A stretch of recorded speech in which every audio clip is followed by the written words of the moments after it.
Good morning. This is SECAR News. This Monday, SECAR University launched a new program to support student research and development. The main focus is on increasing innovation and improving academic performance. The project includes workshop presentation and group discussion. Students will also need to record their progress and present their results at the end of the semester.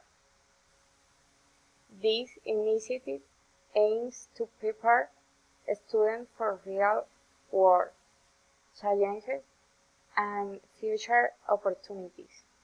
Thank you for watching. Stay tuned for more updates on SECAR News. Bye bye.